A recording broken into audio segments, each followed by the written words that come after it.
Welcome to episode number 2 of the Hoop Threads podcast. I got Marcellus Bowie with Legit Stats here, the Legit Stats CEO. How's it going, Marcellus? Going well, man. What's going on, Aaron? How are you? Glad to have you on. So, we have a lot of conversations. We'll say conversations, not arguments. A lot of conversations Cool. about basketball, all levels from high school to pro. Let's talk first about Legit Stats. So, how did you come up in the business? When I was in college, I was an intern working for Virginia State University in their SID for their SID in the athletic department. Learned how to do stats. Parlayed that internship into a job working with Nike's EYBL when they first kind of started up having stats on their entire circuit and at Peach Jam. From there, I did that for 3 years, and then I ended up, graduating college. And like all college students, I was like, I don't know what I'm going to do. Realized, well, I know how to do stats. And I think, it's kind of important. And decided to start a company working with high schools, youth leagues, and colleges, providing stats for their teams and leagues. So started out that way, and been doing it ever since 2013. 2013. So talk about a little bit before that. So I was actually doing some research for the pod and listening to podcasts with our buddy Jay Anderson, and then learning also from the pod with All Met Elite that you did. And it was a great story about putting away chairs there, paying your dues. Yeah, man, it's crazy because when I go back and talk to the college students now, everybody wants a cool internship. Like, they're going to be in some office. They're going to be wearing a tie. They're going to be, following an agent along. And my internship was working with the sports information director, collecting the chairs, putting them out at the beginning of the game and folding them up and, folding up that thing that everybody walks on. I would roll that up, and I was just put it in the back room and sat next to the sports information director. And that was my internship. And then from there, he ended up teaching me how to do stats because I worked hard. And he was saying, he thought I'd be focused, and he could tell that I knew, a good bit about sports, and I'd be able to stay focused. But yeah, the start of that internship was folding chairs before every game and putting them out before every game and folding them at the end of every game. You're pretty brolic, so you're a good man for the job. I was small back then, though. People don't know. When I graduated high school, I was 5'2". I was 5'2", 110. I was mad small. So I was nowhere near brolic at all back then. And I'm not now. I saw you try to sneak that in there. So also from that podcast, as a UNC fan, I absolutely loved watching Kendall Marshall play basketball, and I did not know that he was at your high school at the time, and that him being there is pretty much why you transferred. So it's crazy because I grew up playing with Kendall. We played all I played AU against Kendall probably when I was maybe starting in the 4th grade. Okay. Yeah, 4th, 5th grade. So, by the time that, because I should have been, I guess, in the grade underneath me, but my mom started me in school early. And I think that he was in the grade behind because I think he had reclassified early or something like that. So therefore, we were playing the same age. So he was technically playing up and I was playing a year behind. And so therefore, I played against him all the way up to high school. So when we finally got there, I was going to be a junior. He was going to be a freshman. So I knew that he was going to get a lot of playing time. He was a highly ranked player. I knew that he wasn't going there if he wasn't going to get a lot of playing time. Yeah. I was mad short. I was playing at WCAC. So I knew that it was kind of my time to, bow out and go to another school. What grade was that you transferred out? I was going into my junior year. So I had played freshman. I had played JV. I feel like I would have played varsity, but at the same time, I knew that I was going to play a lot. So I decided to go to school with my friends. So one detail of his game in the UNC fast break, but I've been watching UNC basketball for, at least 15 years now. And as soon as that ball went through the net, the big was trained to immediately pull it out, hop over the line, most of the time with 1 foot. And the other detail I noticed is Kendall would start running in the opposite direction before the big even got out of bounds. So he would, if he caught it, he would be at half court. Right. And, from there, it was often one pass, throw ahead. Sometimes he was at his own 3-point line. Sometimes at the half court line, he's throwing alley-oops to John Henson, Tyler Zeller, Harrison Barnes. And, they had a lot of athletes. So, just watching that fast break with him, I didn't grow up, down here, so I didn't get the chance to see him play high school ball. And I believe who was playing ahead of him? He transferred to UCLA. Larry Drew. Larry Drew Jr. Yeah. Yep. So when Kendall stepped in, I had no idea who he was, but as soon as I saw the passing, I was like, man, what a guy. So I mean, he's one of my favorite UNC athletes of all time for sure. It's crazy that you say that because I remember like, of course I still followed along with O'Connell because some of my friends still play on the team, still went to school and stuff like that. And like I said, I knew Kendall, I liked Kendall. So it was almost like when he committed to North Carolina as a sophomore, and he was the youngest player to ever commit to North Carolina, I remember thinking like he's going to fit in perfect because he was always that kind of player. He was always the guy to pass ahead, and it's funny because when he was younger, he was a really good shooter. Like, it's like no one remembers that, but Kendall was like the best shooter. Like, that was like his best attribute. I don't know what happened along the way, but Kendall was like a lights out shooter when we played AAU. So, yeah. But yeah, I knew that he was going to, be really good in that system because that's just the kind of player that he is. Absolutely. Seems like a really funny dude too. Yeah, he's a cool guy, man. So going back to Legit Stats, what were some of your initial goals with Legit Stats, and what are some of the first lessons that you learned, kind of positively or negatively? First goals, I can tackle that one first, were to get events. Like, I remember when I first started, like, there's really even still not that many stats companies, but at the time there really were, none. I was working for the only one as a group of contractors, and it just seemed like, no one really cared about having stats at their events. And then I started to find out that people were interested, but they might not have wanted to pay the money, or they just didn't know anyone that did it. So I just wanted to, kind of have events and, kind of take it from there. But at the same time, I did want to grow my company nationally, covering high school events, all-American camps, youth leagues, and to be the #1 statistics service for high school and youth sports in the DC area. And I feel like, we've definitely hit some of those goals, and now I want to be the same thing for the nation. Got you. Also from that pod, I believe it was the one with Jay. You were talking about your initial marketing was, reaching out to high school coaches. Can you talk about, just the sheer number of emails you sent out? I remember your first response was not a positive one. Can you kind of speak to that? Yeah, man, it's crazy because, I thought, like, all right, I'm going to, send this email out. There's this great service that, we're going to provide stats for all your games. I don't see anybody with this level of service. I just came from doing this for Nike, so I'm thinking every high school would want this. And I sent one to every school in the area. I think it's 102 schools in the area, and I sent one to all the boys' coaches, all the girls' coaches, and some assistants. And I got a couple responses back from, a couple Northern Virginia schools saying, no, do not send me anything else from this list. Take me off this mailing list. Like, and I'm like, man, like, did you even read the pamphlet? Like, did you see all these stats these box scores that we're going to provide? And I think I was only charging like $1,000 that year or something like that, which, I don't know what schools' budgets are, but I know that there's a lot of stuff that they pay for that's a whole lot more than $1,000. So, yeah, they sent a lot of emails, and I got 2 responses. One was from Joe, 2 positive responses. One was from Joe Wooten saying, he would love to set up a meeting to kind of explore what this could be for the WCAC and his program, which I really appreciated from having gone there. And the other was from Kenyama McFarland at Loudoun Valley High School, which ended up being our first contract.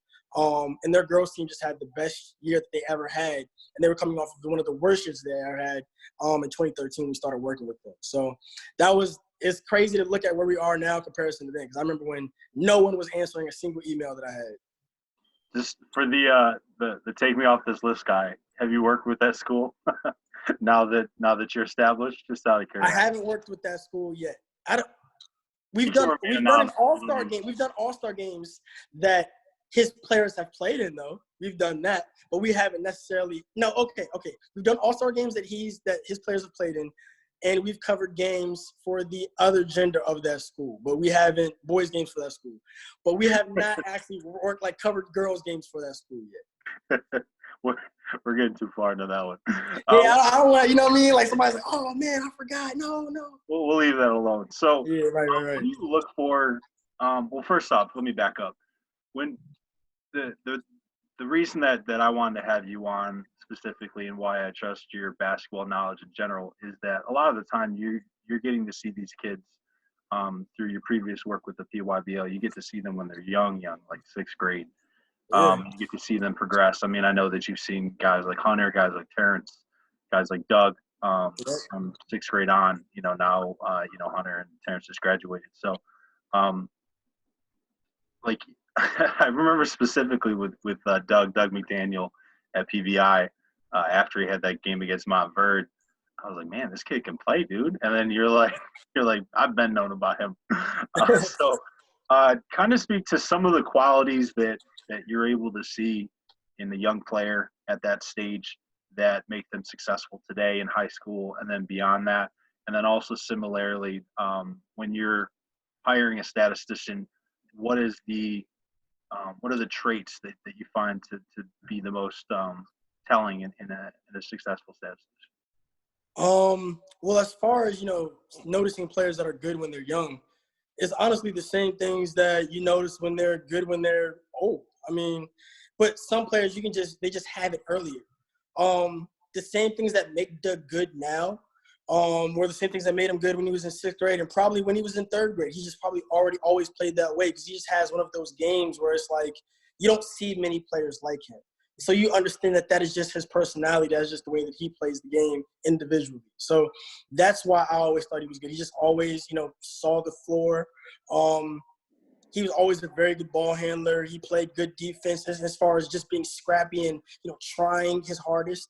He was always younger than everyone else, but you knew that he was smaller than everyone else, but he was still very effective with the way that he played. And it's just things like that you notice with players no matter how old they are. As far as looking for good statisticians, I always notice that first off, they're willing to get the repetition in. So that's another thing that I always noticed about Doug. I would see him in the PYBL, but I would see him at other AAU events. And it was like he was just always playing. Like you were just always seeing him somewhere.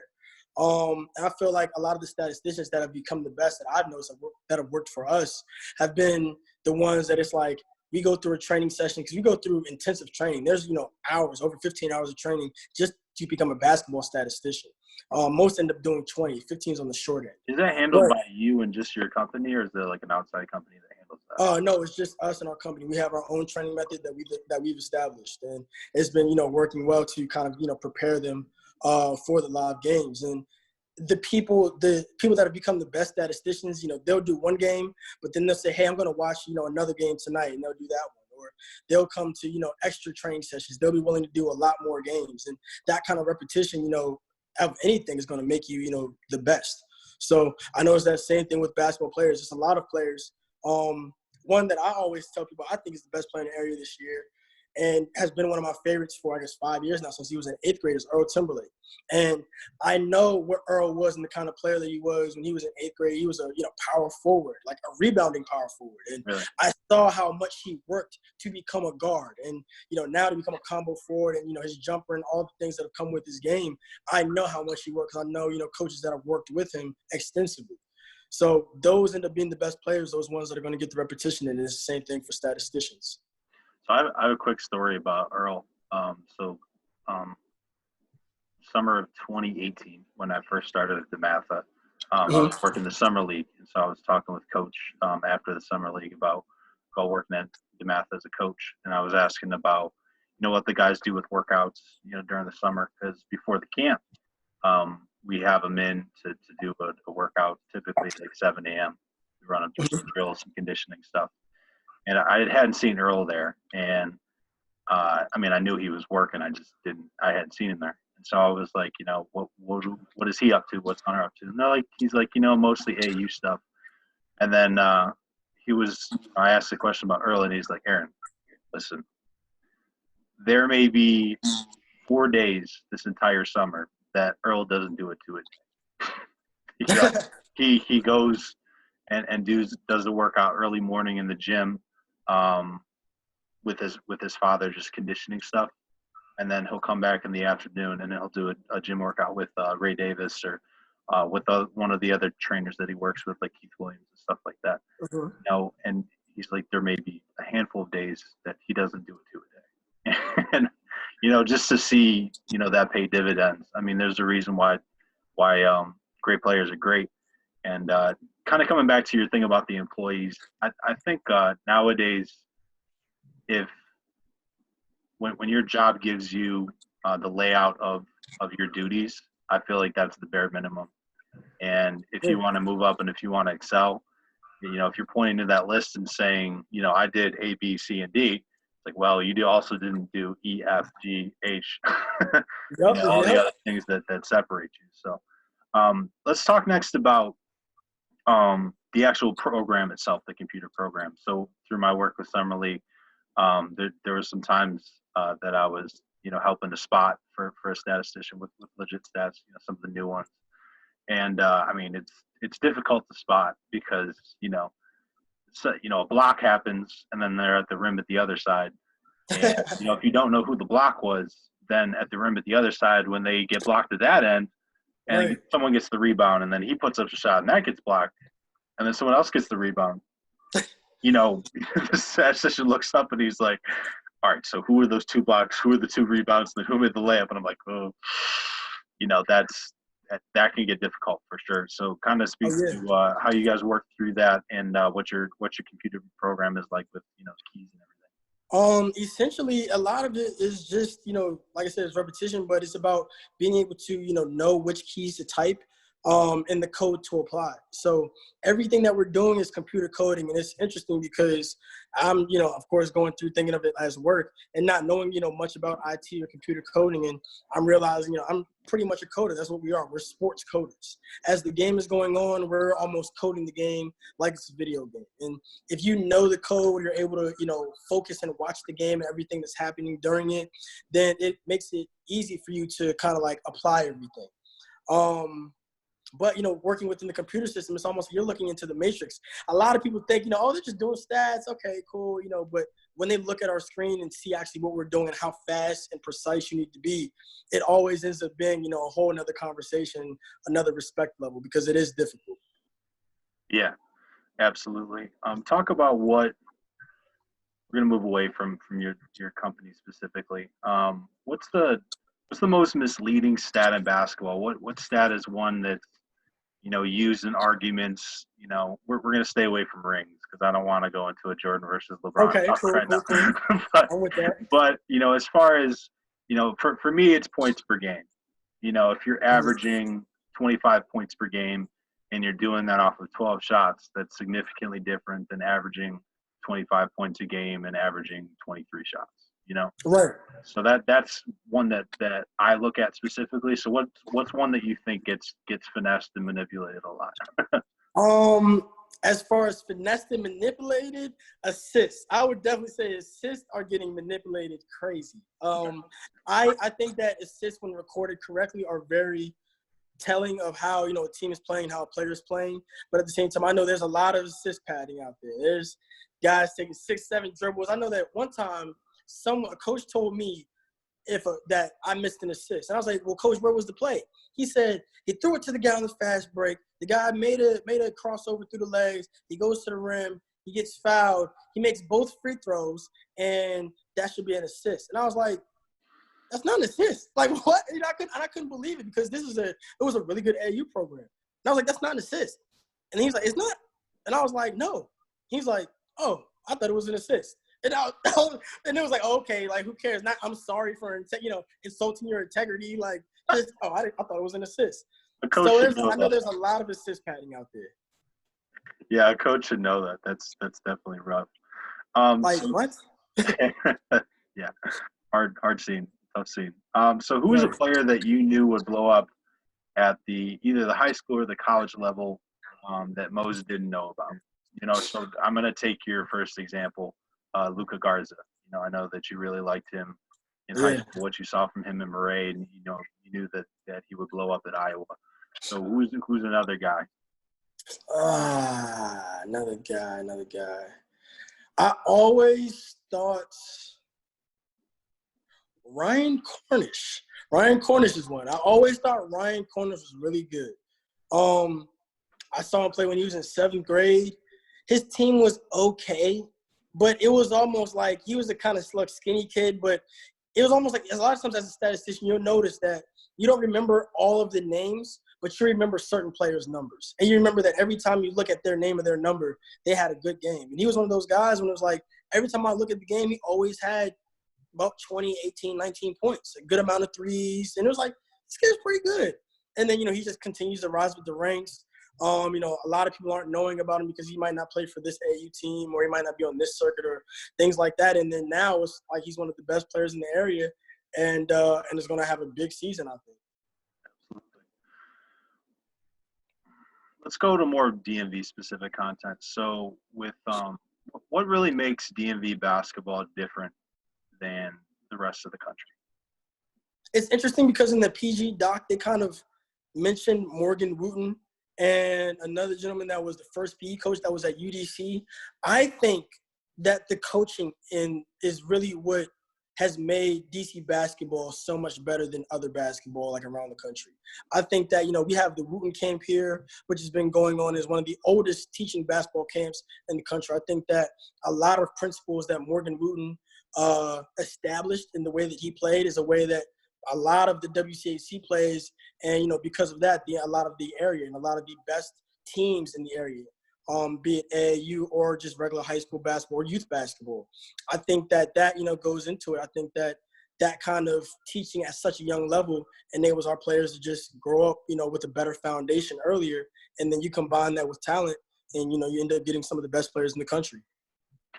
I really like too that this area a lot more than I'm from upstate New York, so it's different up there. Down here, there could be a kid that goes to St. John's and one that goes to DeMatha, and so they're rivals during the school year, and then in AAU they're teammates, playing for one of the local takeover premier, and the DeMatha parents are cheering for the St. John's kid just as loud as their kid.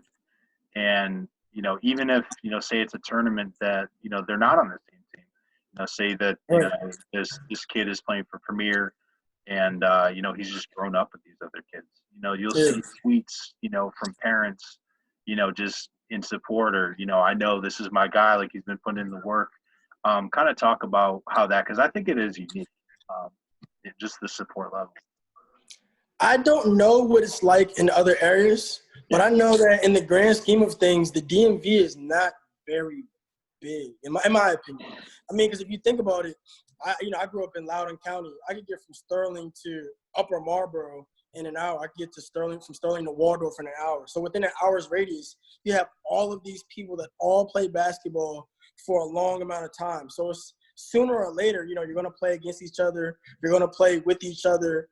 And you kind of end up developing relationships over the course of time, 10, 12 years playing as a youth league. So I think that that's what ends up happening. So therefore you develop relationships that you say, oh, I'm going to, root for this kid because I know him. Even though we've played against each other so many years, if he's playing against somebody else, I'm going to root for him. There's AAU teams. We have a lot of AAU teams. You have a lot of all-star organizations. You got a lot of different youth leagues. So you have so many opportunities to play with somebody that it's almost like you end up forming, positive things that you want to, root for them for.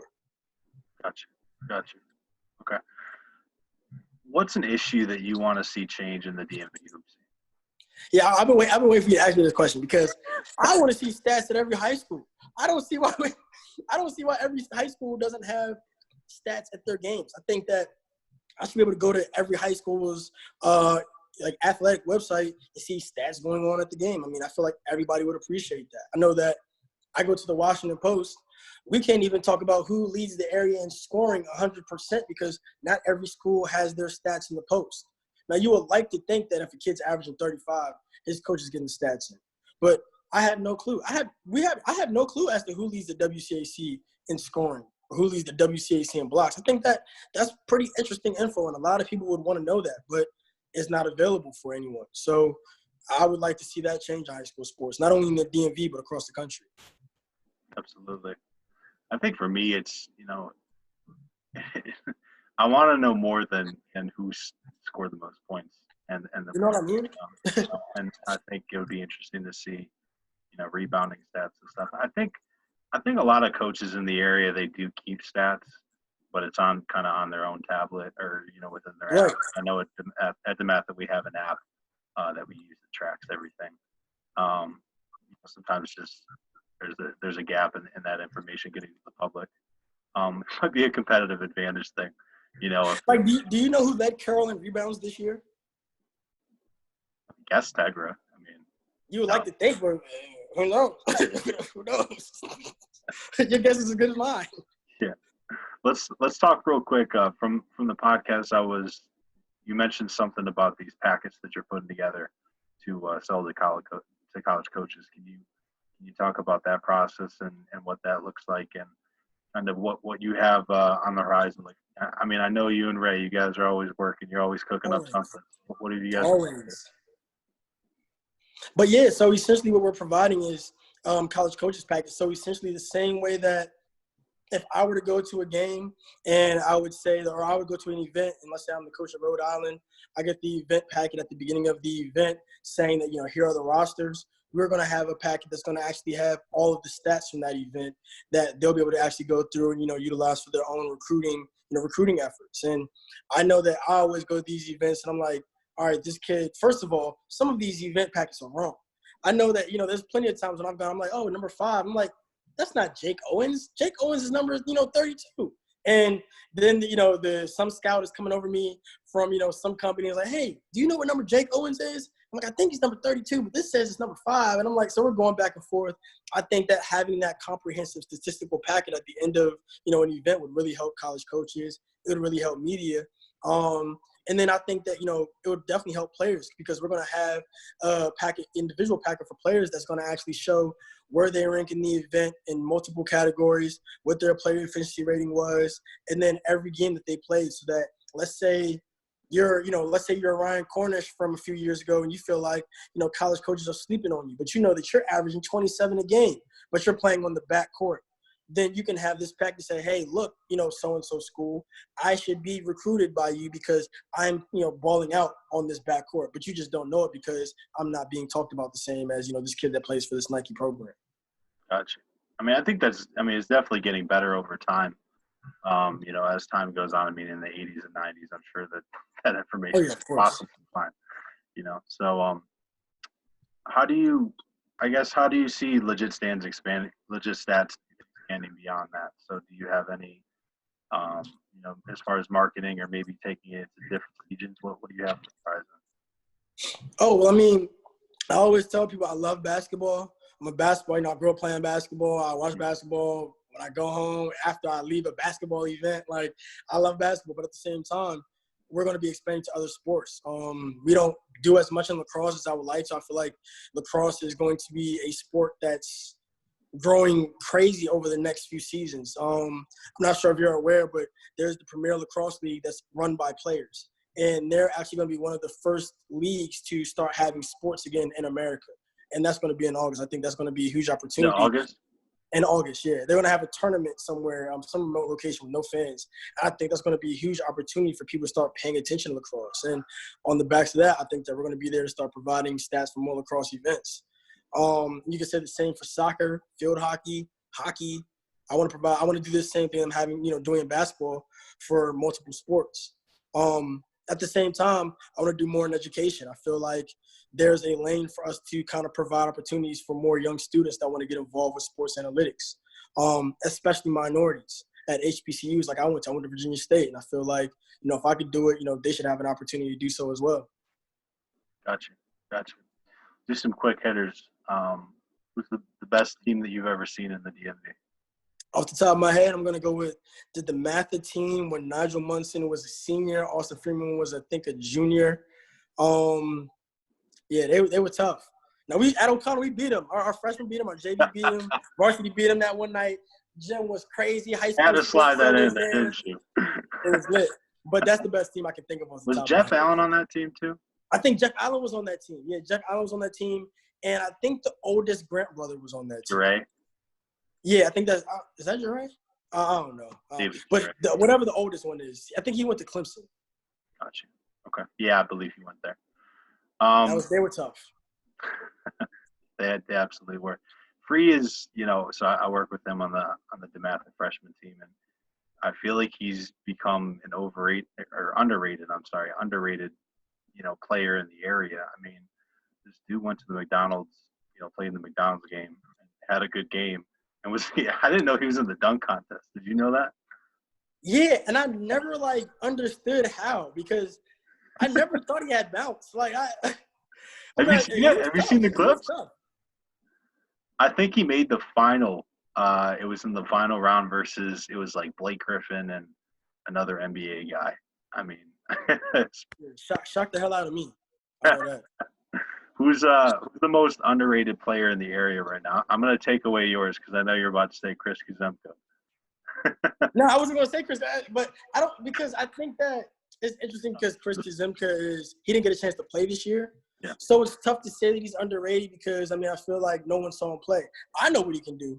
I know he would have been all Met this year. It would have been, there's no doubt in my mind, he would have been all Met this year. I don't know if they would have lost. He is a junior, so he's a rising senior now. Okay. Well, yeah, Chris Kuzemka would have averaged 25 this year. I can guarantee that. But let's see. I would say it's hard to say Avery Ford because I would have also said Avery Ford. No, another guy that goes to Centerville is Makai Long. I think his name is Makai Long. I think he just moved here from Arkansas.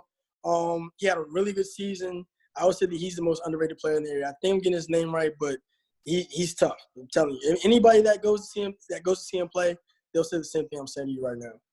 So what's the kind of related to that? What's the relationship, at least to your knowledge, that exists between AAU coaches and high school coaches in the area? I mean, I don't personally know myself because I'm not at that level yet. But you know, how are they, as far as, you know, when he's in your season, I'm gonna leave him alone, and vice versa for mine. Do you think that they kind of talk about, you know, the player's development on a good amount of the time, or do you think it's kind of just here and there? You know, how do you get through to him about? Do you give him the rebound? You know. Wait, you said the relationships between AU coaches and high school coaches, right? Yeah. Yeah, I mean, I feel like, I don't know. I feel like it varies. It varies, you know, immensely, like just from different situations. I think that there are some coaches that are very tied into, you know, what certain AU programs are doing and, you know, what their players are doing with those programs. And I know there are some that, you know, don't have any relationship with, you know, local AU coaches. And it just varies from program to program. I think that the better, you know, high school programs do have, you know, better relationships with the AU coaches, and it kind of has shown, you know, if you look at the majority of the major AU programs in our area. Got you. Who's let's say the best duo? I mean, it doesn't have to, I mean, I feel like I immediately go to, you know, picking, you know, a guard and a big, but who's the best duo you've seen? Best duo I've, like, ever seen? Best duo. I'm kind of biased, and I guess I got to watch it up close. Marcus Ginyard and Dave Neal was really good. And who? That was a Dave Neal. Dave Neal ended up going to University of Maryland, and of course Marcus Ginyard went to UNC. Gotcha. And they were seniors at Bishop O'Connell my freshman year. And they might have won the city championship that year, which was usually the best WCAC team versus the best DC public school team. I think they did win it that year. I can't remember, but I think they did. That was a tough duo. Earl and Hunter's a tough duo. I mean, that's a tough duo. I don't know. It's close. Earl and Hunter might be the best though. Gotcha. Yeah, they like peanut butter and jelly, man. I mean, they just flowed really well together, and kind of, you know, their individual strength complemented the weakness of the other, and vice versa. A lot of wins for sure between the two of them. Right, for sure. Question I asked Mark yesterday.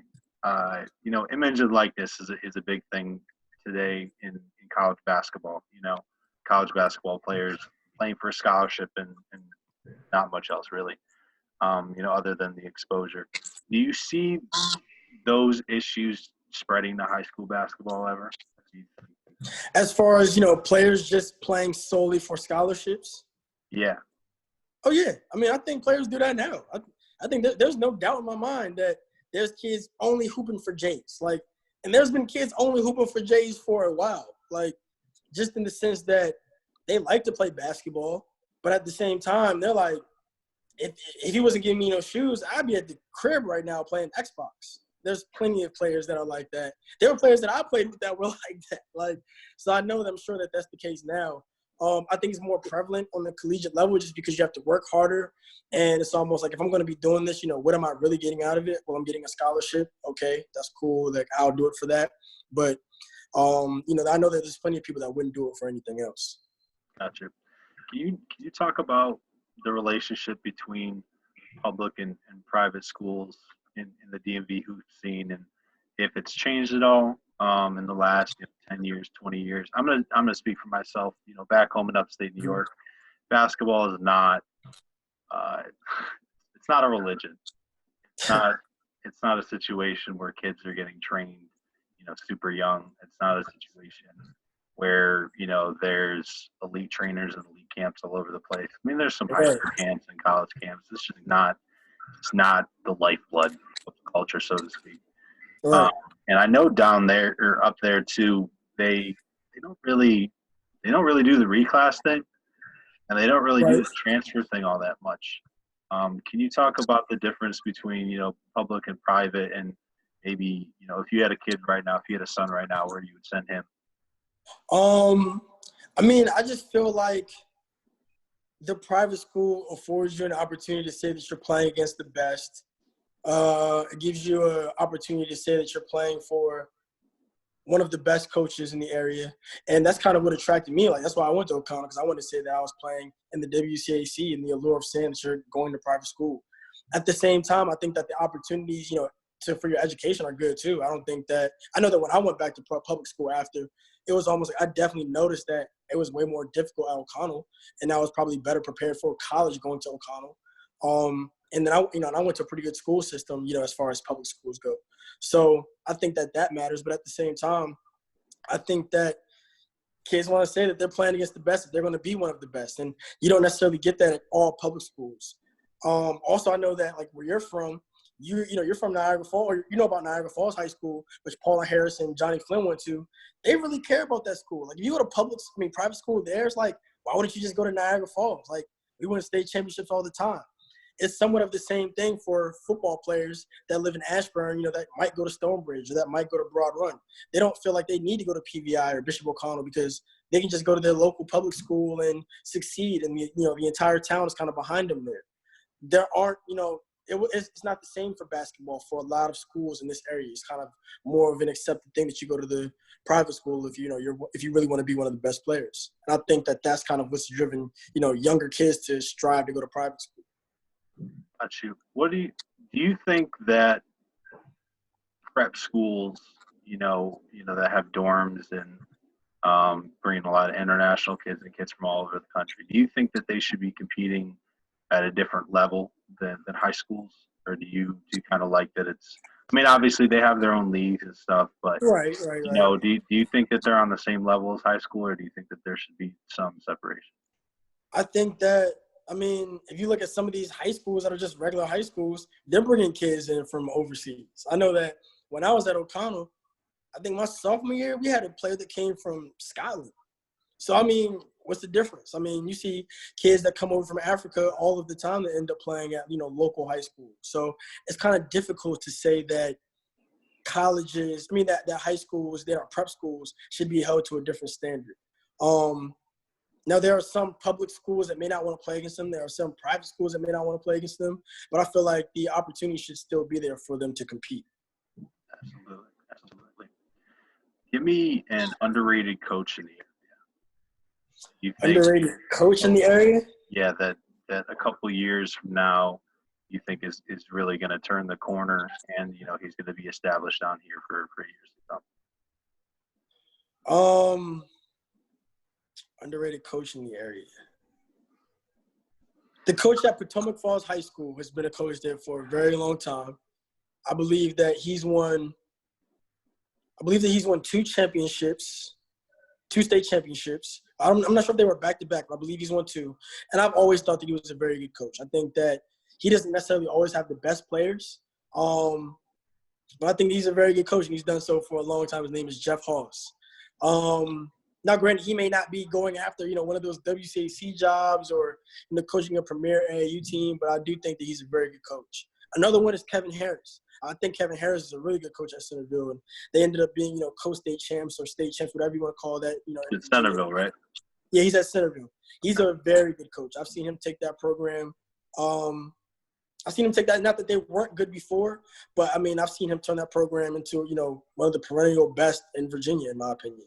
Another one is at Osborne Park, Jeremy Coleman. I think that he's a coach that, he's very young. I've seen him as an assistant. I've seen him kind of, turn the Osborne Park program into a very good one there in like 2 years. I think he's only in his second. He's just wrapping up his second year. So, he's a young guy. Maybe he ends up at one of these WCA schools. I don't know, but he's a very underrated coach. All three of those guys are underrated coaches in my opinion. Let's talk about the best game that you've ever been to in the area. And you don't have to have been working for Legit Stats at the time. It could just be. It's interesting because I tell people, like, the only games that I really go to are games that I'm working. I don't really go to many games if I'm not working. Now, maybe that's because, we're working a lot of the best games. I don't know. I don't want to say that. But I just feel like I don't really go to many games that I'm not working. But at the same time, it's between – I have to say two games. There's a game that Gonzaga played DeMatha for the WCAC championship. I believe this was Markelle Fultz's junior year. And, of course, he had, this is when the legend had kind of already happened. It won, WCAC Player of the Year, All-Met Player of the Year, after playing JV the year before. And I believe it went to triple overtime. Like, it was just a crazy game. Chris Likes might have had 30. Prentice Hub kind of announced himself that game as, one of the players to watch for the area. He was a freshman. I think Chris Likes got in foul trouble. And, Prentice Hub ended up playing a lot of minutes, and he played, big down the stretch. I know that there was a Chris Likes – that was going to be a Chris Likes layup to kind of, like, put them ahead. Markelle comes out of nowhere and swats it off the glass. That game was crazy. There was another game that had Rock Creek Christian – they were Clinton Christian at the time. They played against Cape Henry. Cape Henry was, I think, number 21 in the country, and that went into, I believe, 4 overtimes. That was a crazy game. So I think that Cape Henry ended up winning by maybe 3 or something like that. I can't remember how it even turned out, but those are the two craziest games that I've ever seen live. Who was on that Rock or the Clinton Christian at the time team? Was that the Clinton Christian team had Byron Hawkins? I can't remember where Byron Hawkins ended up going to school. Is it Rhode Island? He finished at Bryant, huh? The one that's at Rhode Island now. Was he on that team? He was not on that team. I can't remember who was on that team that was really good that year. I know John Davis was on that team. He went to UNC Charlotte. He's one of the all-time leading scorers at UNC Charlotte. DeVell Phillips was on that team. He went to, I believe, when he spent time at James Madison University. I can't remember who else was on that team, but, I mean, they just had a bunch of dogs, and they took Cape Henry to the wire. Cape Henry had Chris Clark that played at Virginia Tech. That was a standout. They also had Devin Hall that went to UVA, was a really good player there. They had Marcus Evans, who was one of the nation's leading scorers at Rice, and I think he just played his last season of eligibility with VCU this past year. So they're a very good team too. It was a really good game. Dogs for sure. So I know that you've worked with some different local events like the MLK event, the Capital Classic. Talk about some of the events that you've worked with and maybe ones that you hope to work with in the future. I would love to be the statistician for the EYBL. I think it's Adidas 3 Stripes in the UAA. I think that we could do all 3 of those circuits at the same time and kind of put them on a similar platform. That would be what I would like to happen when basketball comes back. Now, moving forward, I want to work with She Got Game in the future. We haven't done that yet, and we haven't worked with Title IX. Those are 2 pretty large girls events that we'd like to work with in the future. As far as in the past, I tell people all the time that, I loved working with the Martin Luther King event, Martin Luther King Shootout, which was our first event that we ever worked with back in January of 2014. Don Makers played in that event. I remember watching DeJounte Murray drop 40 in that event before people knew who he was. Kayvon Allen that played at Florida, Jamal Murray played in that. It's been a lot of really good players that have played in that event. That was a really good one. But the Fab Frost All-American camps, Super Soft All-American camps, those were amazing. I think that those are some of the best events that we were ever able to be a part of. Zion Williamson came through there. Tyler Harrell came through there. Dave McCormick. Matt Coleman. It's been so many players that have come through that have played great in those events that I really enjoyed watching. So Fab Frost, Super Soft, 2 favorite events ever. Gotcha. So let's talk. Last thing is about the not interns, the statisticians that you've had work. Mhm. Um, have any of them moved on into other roles? I mean, I know that there's some that are close, like Maddie. Um, Right. do you have any alums that are doing big things yet, or is that a couple years down the line? I mean, you've only been around, like you said, for 6 years, was it? Yeah, this is actually our 6th year technically. So yeah, Okay. it's crazy to think this is our 6th year. Yeah. But yeah, we've got one that actually manages as a general manager at Matchbox Restaurants, and he was an event coordinator for us. So it's kind of like I like to always say that it's kind of cool to me that you were coordinating events for us, and now you're coordinating events for kind of like a major franchise like Matchbox. We have another statistician that formerly worked for us was our director of analytics, and now he actually works for the St. Louis Cardinals. He worked for his first job was with the Yankees right out of college at West Virginia University.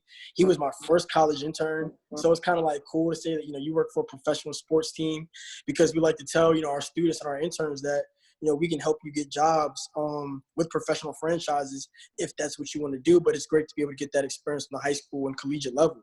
So I think that it's great to be able to say that he's gone on to work, for a professional franchise, and he's not even 25 yet.